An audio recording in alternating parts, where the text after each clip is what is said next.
বন্ধুরা, কেমন আছো তোমরা সবাই? আশা করি সবাই খুব ভালো আছো। তো আজকে তোমরা যারা এই চ্যানেলে নতুন এসেছো, তাদের কাছে একটা রিকোয়েস্ট যে তোমরা চ্যানেলটা অবশ্যই সাবস্ক্রাইব করো এবং পাশে থাকা বেল আইকনটি ক্লিক করে দিও। আজকের ভিডিওর বিষয়বস্তু হচ্ছে যে তোমরা কীভাবে যে কোনো ক্রিকেট ম্যাচের স্কোরিং নিজেদের ফোনের মাধ্যমে ইজিলি করতে পারবে। ঠিক আছে? তো এটা আজকের ভিডিওর বিষয়বস্তু। তো তার আগে দুটো ছোটো রিকোয়েস্ট।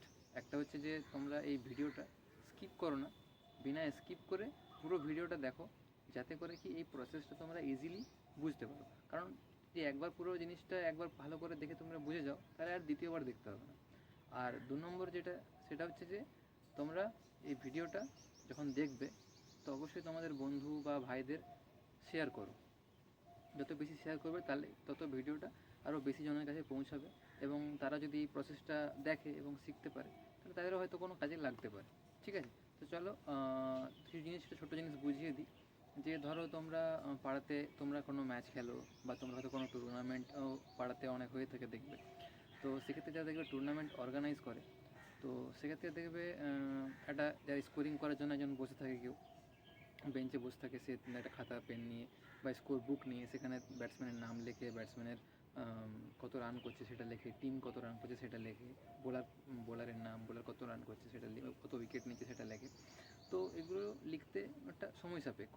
ঠিক আছে? তো তার বদলে যদি তুমি এই প্রসেসটা জেনে থাকো যে কীভাবে একটা ফোনের মাধ্যমে যদি কোনো ম্যাচের স্কোরিং করা যায়, তাহলে সেটা খুবই ইজি হয়। ঠিক আছে? তো এবং করতেও খুবই ইজি, মানে একবার বুঝে গেলে আর দ্বিতীয়বার দেখার দরকার পড়ে না। ঠিক আছে? তো চলো বেশি দেরি না করে শুরু করি যে কীভাবে তোমরা এটা ফোনের মাধ্যমে করবে। তো let's go to the mobile screen. চলো ফার্স্টে এই যে ক্রিকেট স্কোর কার্ড যেটা আছে অ্যাপটা, সেটা ওপেন করো প্রথমে। ঠিক আছে? তো এখানে দেখতে পাচ্ছেন অনেকগুলো অপশান রয়েছে, new match, open match, stat, settings, rankings. তো নিউ ম্যাচে আমরা যেহেতু স্টার্ট করবো, তো নিউ ম্যাচ যাবো। টিম নেম 1, ধরো টিম নেম হচ্ছে একটা এ, টিম নেম সেকেন্ড হচ্ছে বি, কত ওভারের খেলা সেটা লিখতে হবে। ধরো 5 ওভারের খেলা, 5 ওভার করে দিলাম। এবারে কি রান অন নো বল আর রান অন ওয়াইড বল, প্রত্যেকটাতে যেহেতু এক মানে এক্সট্রা একটা করে রান পাওয়া যায়, তো সেটা সেট করা আছে অলরেডি। এবারে আমরা করব যে, তবে এখানে দেখতে হবে যেখানে লেখা আছে নোট যে টিম 1 উইল ব্যাট ফার্স্ট। যদি ধরো এখানে টিম বি যদি টসে জিতে থাকে, তো তাহলে তুমি টিম বিটা টিম 1-এর জায়গায় লিখবে, আর টিম মানে এক্সচেঞ্জ করে দেবে জায়গাটা, মানে যে টসে জিতবে, মানে যে ব্যাট ফার্স্ট করবে তার নামটা আগে দিতে হবে ফার্স্টে। তো আমার যেহেতু টিম এ জিতেছে, তো সেখানে আমি লিখে দিলাম স্টার্ট ম্যাচ করছি। এবারে দেখতে পাচ্ছ যে এখানে অনেকগুলো অপশান আছে। ঠিক আছে? এখানে প্লেয়ার 1, যেমন ধরো টিম এর যেহেতু ব্যাট করছে, তো প্লেয়ারের নামটা দিয়ে দেবো প্রথমে আমি, ধরো A1। ঠিক আছে? ওকে করে দিলাম। এবারে প্লেয়ার 2 যে আছে, সে আছে A2, হয়ে গেল। বোলিংয়ে সেম B3।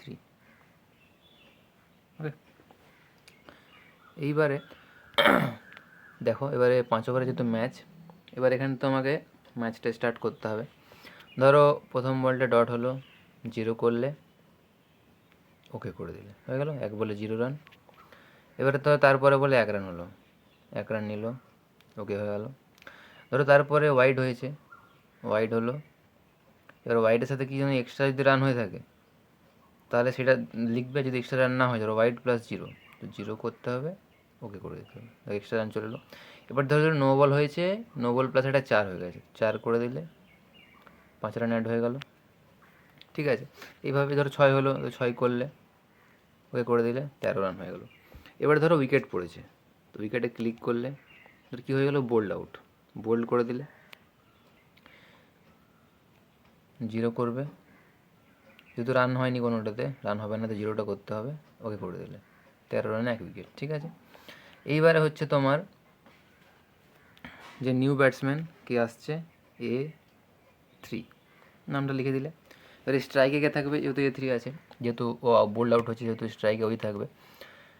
এবারে তুমি তারপরে ধরো 2 রান নিল, ওকে করে দিলে 15 রান, আবার ডট হয়ে গেল, 0 করলে হয়ে গেল। ঠিক আছে? এবারে নেক্সট ওভার স্টার্ট করবে, তো নেক্সট ওভার স্টার্ট করার জন্যে সেম যেমন ধরো নামটা দিতে হবে তোমাকে, বোলারের নাম কি আছে, B2 হয়ে গেলো, ওই করে দিলে বোলিং এলো। তো এভাবে ম্যাচটা তোমাকে স্টার্ট করতে হবে। ধরো কোনো ব্যাটসম্যান যদি ভুলবশত স্ট্রাইকে ধরো আছে যেমন এখানে আমার এই মুহূর্তে স্ট্রাইক আছে A1 আর নন স্ট্রাইক আছে A3। তো ধরো কোনো কারণে ভুল কারণে ধরো যে নন স্ট্রাইকে তারটা স্ট্রাইকে করতে হবে, মানে ব্যাটসম্যানটা উল্টো হয়ে গেছে, তখন থেকে আমি এখানে সুইচ ব্যাট করে দেবে, তো দেখো স্ট্রাইকটা চেঞ্জ হয়ে গেল, ঠিক আছে। এইভাবে করতে হবে। আর এখানে এন্ড ইনিংস আছে, ধরো 5 ওভারের খেলা, 5 ওভার খেলা শেষ হয়ে গেল, তারপরে তুমি এখানে এন্ড ইনিংস করে দিলে, হ্যাঁ এন্ড ইনিংস হয়ে গেল।